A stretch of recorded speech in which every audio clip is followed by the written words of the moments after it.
The story of Father Paul Kalchik's dismissal from his parish in the Archdiocese of Chicago by none other than Lavender Mafia member Cardinal Blaise Cupich has taken an interesting twist. Recall that Father Kalchik was told with little notice they had to pack his bags and be escorted by a pair of lavender thugs in collars to St. Luke Institute in Maryland. The good priest fled the scene and, aside from an interview he granted to Church Militant, he hasn't really been seen since. As it turns out, St. Luke's is a facility with an interesting story. St. Luke Institute was founded in 1981 by Michael Peterson, who openly lived the San Francisco lifestyle. He trained as a psychiatrist at the University of California, San Francisco, before entering the priesthood.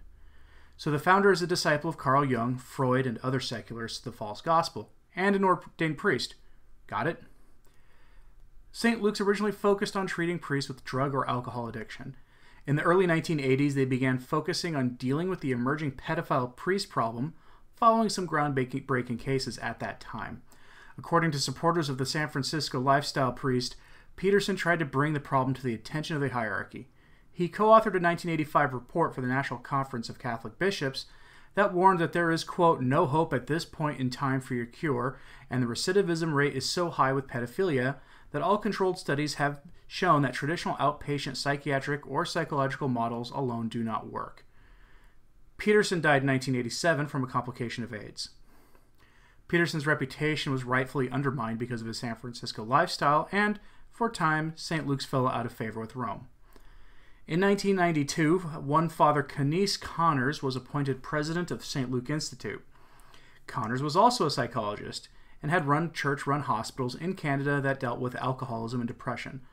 Father Connors decided that treating pedophilia like alcoholism or depression was a good idea, complete with a 12-step program, if you can actually believe it, not aimed at curing the offenders, but recovery. I do kind of wonder why he didn't name it Pedophiles Anonymous. St. Luke's has a history of advising dioceses when treated priests can return to the active ministry, though not near children. If you hear stories of offending priests being returned to ministry in prisons or military environments, St. Luke's was probably involved.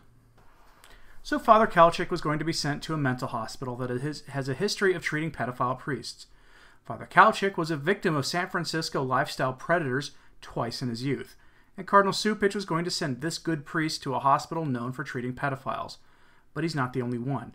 Father Z, on his blog, reports that he has been in contact with priests and religious from around the country who have been sent by their bishops for, quote, evaluation at St. Luke's and facilities like them around the country. To quote from his blog, the pattern is alarmingly similar. The priest has some sort of dust-up in the parish or wherever.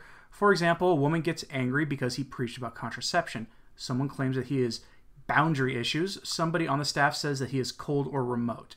They complain to the bishop. The bishop tells the priest, pressures the priest, to go for evaluation. With great trepidation, the priest obeys, an important point. He goes for a week or two of evaluation, at the end of which he is told that there isn't much wrong with him. He goes home thinking all is well. Shortly thereafter, he is called into the bishop's office where he is told that the clinic sent the bishop a very different assessment. The priest is diagnosed, and it is always about the same, narcissism and borderline bipolar. The bishop then really puts the screws to the man to go back to that clinic for treatment.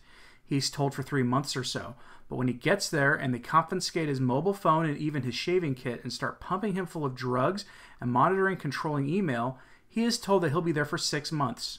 The horror show begins. Now, a common characteristic of the priests, they are conservative or traditionalists. I have a friend who was forced in one of these places, and when we could talk on the phone, he told me that I wouldn't believe the number of conservative men there and what they were reading. And the fact that they are conservative is important because conservatives tend to obey.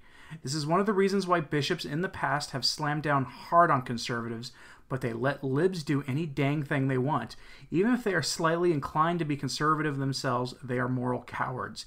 They know that libs will fight them like hell and they don't want the fight, but they can do anything they want to conservatives because they know that they tend to obey. You can read the rest of that on Father Z's blog. So what do we have here? If Father Z is telling the truth, and I have no reason to think that he isn't, then traditional and conservative priests are being sent to psychiatric hospitals known for treating pedophiles under false pretenses for up to 6 months, kept in relative isolation from the outside world, while liberal priests of the likes of Pastor Jimmy Martin are permitted to run roughshod over the souls of the faithful and the teachings of the church. Are we clear on this yet in the implications? Father Z quotes Rod Dreher's blog on this same topic. It's chilling, and Father Z and Dreher both call it Orwellian, which is apt. Quoting here directly. The priest can submit to St. Luke's and get the evaluation, but St. Luke's has an alliance with the bishops as well.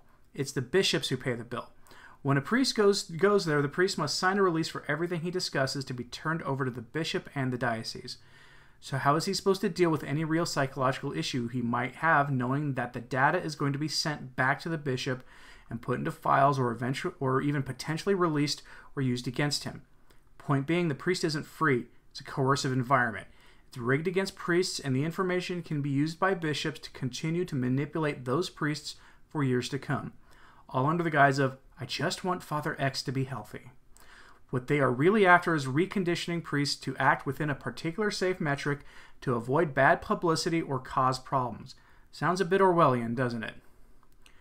Father Z compares this practice to the practice of the Soviets in sending political prisoners to the gulags. That's an apt description. This is the state of the institutional church today, and it's being done by the bishops. Your bishop and mine may be complicit. If you think this is happening in your diocese, maybe you should consider going exclusively to parishes run by religious orders, fraternities, and pontifical societies for various masses, as the bishop has a reduced relationship with those types of parishes. The laity can do little materially to support these regular diocesan priests. But it gets worse. At the time of the production of this video, this story came across my desk. I'm going to read it verbatim. The link to the blog it came from is on my sources blog. Homeless After Whistleblowing by one Padre Peregrino. I am a priest of 8 years in good standing of the Archdiocese of Denver. About 3 weeks before the McCarrick scandal broke, I relayed reports of misconduct with children to the Archbishop Aquila, and since then I have been homeless and ignored by his chancery. After months of reaching out to them, I am now forced to go public with these scandals.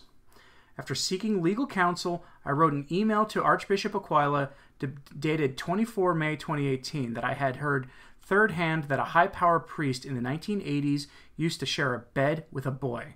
That boy is now an adult, and he is a friend of a very good friend. That priest is now an extremely important priest in the Archdiocese of Denver.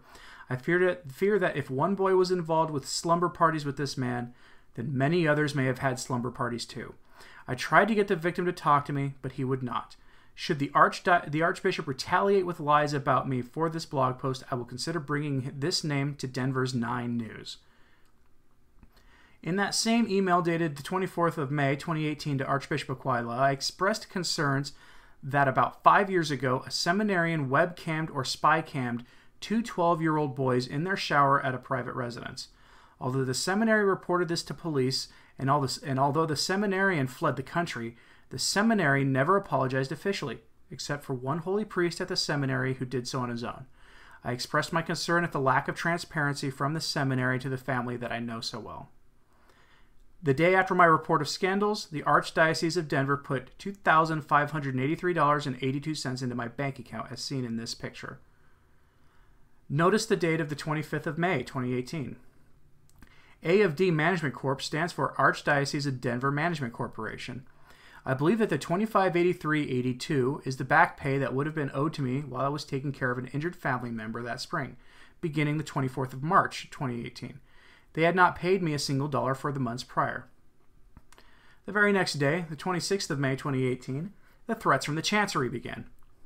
Archbishop Aquila wrote me on the 26th of May, "To be direct, the way you have expressed yourself raises serious civil and canonical implications."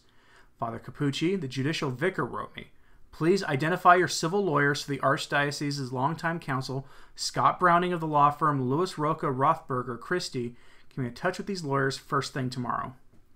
These threats did not stop me from reporting what I had heard. I brought the above potential cases of misconduct with children to the Denver District Attorney. I met with Beth McCann on the 31st of May, 2018 at 10 a.m. Miss McCann and her team were ready for me on the 8th floor of 201 West Colfax in downtown Denver. I reported everything that I had heard. Similarly, I had a 42-minute conversation on the phone on the 10th of September 2018 with the Colorado Attorney General, Cynthia Kaufman. Both women were very helpful to me. As far as my ministry this past summer, I then tried to apply to a religious order in Kentucky. Archbishop Aquila's team assured me that I was in good standing and gave me permission for this 1 week of ministry as seen in this July PDF. It is the last correspondence that I have heard from his office. In fact, one reason I left the religious order in Kentucky to pursue the life of being a diocesan hermit is that I had no proof that the Archdiocese of Denver ever handed over my paperwork of good standing for anything more than 1 week. The other reason is that I have been asking Archbishop Aquila to be a diocesan hermit since 26 March 2018, but had no answer. For months after reporting misconduct, I have been writing emails to the Chancery, asking for a residence or permission to be a diocesan hermit or permission to join a religious order.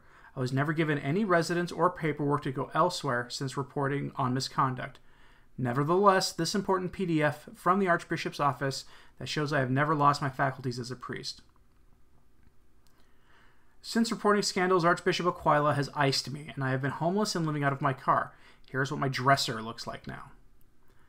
Archbishop Aquila recently created a Solemn Promise website where he said, I take very seriously all reported incidents of misconduct by members of the clergy or other church workers, and we will investigate even non-criminal misconduct with great diligence.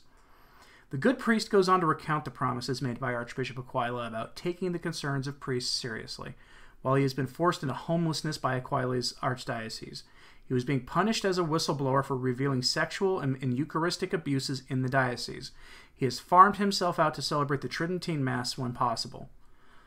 Please pray for this priest and pray for Father Kalchik. The forces in control of the church are now making white martyrs of faithful clergymen who are guilty of remaining faithful to Christ. If you like videos like this, please like and share this video and subscribe. I can be found on Twitter and Facebook with links in the description. For Return to Tradition, I'm Anthony Stein. Viva Cristo Rey.